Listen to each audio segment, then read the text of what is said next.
জীৱনৰ সেই সময়ত বৃদ্ধ দম্পতীয়ে বাছি ল'লে চৰম পন্থা।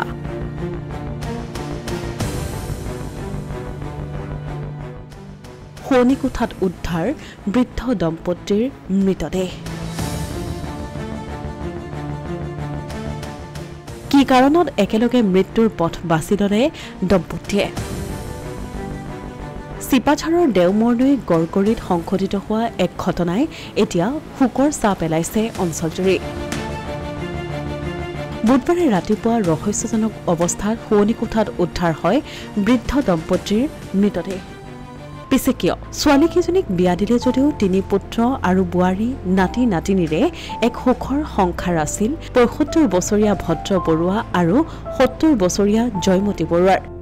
পিছে ভদ্ৰ বৰুৱা আৰু জয়মতী বৰুৱা তেনেই নিঃসংগ, কিয়নো বৰপুত্ৰ গাঁৱৰে আনমোৰে সুকীয়া ঘৰত বাস কৰাৰ লগতে মাজু পুত্ৰ থাকে মঙলদৈত আৰু সৰু পুত্ৰ কৰ্মসূত্ৰে গুজৰাটৰ বাসিন্দা। কেৱল মাত্ৰ 2 নাতিনীৰ লগতে ঘৰখনত তেওঁলোক মাত্ৰ 2গৰাকীহে থাকে। সকলো থাকিও যেন বৃদ্ধ বয়সত কেৱল এজনী আনজনৰ সংগী আছিল, যাৰ বাবে হতাশা আৰু নিঃসংগতাত ভুগি এনে সিদ্ধান্ত লোৱা বুলি সন্দেহ কৰিছে স্থানীয় লোকে। ৰাতিপুৱা মান বজাত মই গম পালোঁ, তেওঁলোকে মোক ফোন কৰিলে। ফোন কৰাত মই কি হ'ল, এনেকুৱা আমাৰ অমুক ঢুকাইছে, মানে হেঙিং অৱস্থাত ছুইচাইড কৰিছে। তেতিয়া মই কিছু সময় পিছত আহিলোঁ, আহি চালোঁ। চোৱাৰ পিছত দুজনে একে অৱস্থাতে আছে, যিহেতু অন্ততঃ 10 ফুটমান ডিষ্টেঞ্চত আছে কিজানি তেওঁলোক এটা ঘৰতে আছে। আৰু এওঁলোকতো আমি এনেকুৱা কোনো দেখা নাছিলোঁ যে তেওঁলোকৰ পাৰিবাৰিক অশান্তি কিবা কিবি দেখা নাছিলোঁ। আৰু ল'ৰাজন সৰুজন SSBত কাম কৰে, তেখেত বৰ্তমান কৰ্মৰত হিচাপে মঙলদৈত আছে SSB কেম্পত। আৰু ডাঙৰজন ইয়াৰ পৰা পাম এখন আছে, পামত উঠি গৈছে, তেওঁলোক বৰ্তমান তাতে থাকে। আৰু তেওঁলোকৰ ডাঙৰ নাতিনী 2জনী ইয়াতে থাকে। আৰু লগতে মাজুজন কৰ্মসূত্ৰে গুজৰাটত থাকে। 3জন ভাই ককাই আৰু ছোৱালীকেইজনী বিয়াই হৈছে। আৰু এওঁলোকতো আমি কোনো ধৰণৰ এনেকুৱা পাৰিবাৰিক কণ্ডল আমি দেখা পোৱা নাছিলোঁ। হয়তো হীনমন্যতা ভুগিছিলে, পৰিয়াল নোহোৱাৰ কাৰণে এনেকুৱা নিঃসংগ হৈ পৰিছিলে। ল'ৰাকেইজনে চোৱা চিতাৰ ক্ষেত্ৰত যথেষ্ট গুৰুত্ব দিছিলে আৰু তেওঁলোকৰ প্ৰতি মাক দেউতাকৰ যথেষ্ট মানে মৰম স্নেহ আছিলে, আমি দেখা পাইছিলোঁ। আমাৰ লগতো যথেষ্ট ধৰণে কথা পাতে, আমি বৰমা বৰিদাৰ বুলিয়ে মাতোঁ। আৰু যোৱাকালি আমাৰ ইয়াতে মন্দিৰত এখন সভা আছিলে, এই জেঠমহীয়া সভা, তাতে তেওঁলোকে গৈ আৰু সুন্দৰভাৱে সেৱা কৰিছে, 100 টকা এটা ৰাইজক দান কৰিছে। আৰু তেওঁলোকৰ এনেকুৱা যে পৰিস্থিতিত কিবা কোনো হতাশাত ভুগি আছিলে কোনো জনা। 2 নাতি নাতিনী থকা অৱস্থাটো সংঘটিত হোৱা এনে কাণ্ডত স্তম্ভিত পৰিয়ালৰ লোক। আইতাই মানে কৈ আছে আৰু কিবা কিবি সংসাৰী মন্দিৰত গৈছিল, যাই তাৰ পৰা মানে আহি কিনে কৈছে কিয়নো গেলোঁ মই সংসাৰী মন্দিৰত, মই ইমান লাজ পাম এতিয়া, মই অপৰাধ ভৰিব লাগিব, কিবা কিবি কৈ আছে, বাৰে বাৰে সেইটো কথাই কৈছে।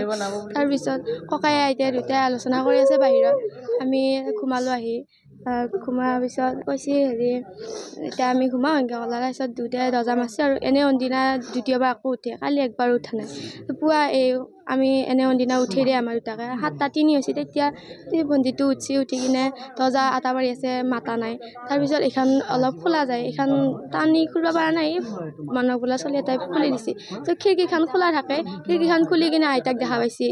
দেখা পাই আটা পাৰি মোৰ ওচৰলৈকে আহিছে, আহি পেলাই মই কৈছোঁ কি হৈছে বুলি কওঁতে এনেকৈ কথাখিনি গম পাইছোঁ। কোন কোন থাকে ইয়াতে? ভণ্টিয়ে ময়ে থাকোঁ। তোমালোক কি হয়? আমি আমাৰ আইতা নাই, দেউতা নাই। আমি মানে তাতে উঠি গৈছিলোঁ আৰু ঘৰত কোনো নাই কাৰণে সেনেকৈ আমি থাকোঁ। দেউতাই তোমালোকে থাকা? হয়। খোৱা লোৱাৰ ক্ষেত্ৰত কি কৰে তেওঁলোকৰ? আমি বনাওঁ, খাই আইতাই ককাই। কালি আৰু কৈছে আৰু আইতাই বনাইছে কালি ভাতটো, বনাই উঠি গৈছে একেলগে খাওঁ বুলি কৈছে। আমি কৈছোঁ 9টা বজাত খাম আমি। তাৰপিছত আইতাই কৈছে কথা আছেতো, সোনকালতে ভাতকেইটা খাবা এনেকৈ কৈছে। তাৰপিছত অলপ পিছত খাম দে বুলি কওঁতে তাৰপিছত খালা আইতাই ককাই। খাই উঠি খাই বুলি মাতি আমি খালোঁ। খাই উঠাৰ পিছত আমাৰ ওচৰত গাই পেলাই আকৌ সেইটো কথা কৈছে, মন্দিৰৰ কথাটোকে। কিহৰ কাৰণে হোৱা বুলি ভাবা? কিহৰ কাৰণে কৰিলে? এনেই সেয়াৰে ভাবি চিন্তি, মানে আগৰ পৰাই মানুহকেইটা দুটাই অৱস্থা নোহোৱা হৈ গৈছে, এইবিলাক কথা ভাবিয়ে মানে পৰিয়াল আছিল। খুৰা খুৰী দুযোৰা আৰু চলি আছে। খুৰাটো মংগলদৈত থাকে, চাকৰি কৰে। 3টা পুত্ৰ আছিল? হয়। 3জনে বাহিৰত থাকে? হয়, দেউতা থাকে এইফালে, ভণ্টিয়ে ময়ে থাকোঁ। মানে এতিয়া ককা আইতা ইয়াত থাকে? হয়। ইতিমধ্যে ঘটনাস্থলীত স্থানীয় আৰক্ষীৰ দল উপস্থিত হৈ আৰম্ভ কৰিছে তদন্ত। ঘটনাক লৈ সমগ্ৰ চিপাঝাৰতেই পৰিছে শোকৰ ছাঁ। অসমীয়া প্ৰতিদিন ডিজিটেল সংবাদ চিপাঝাৰ।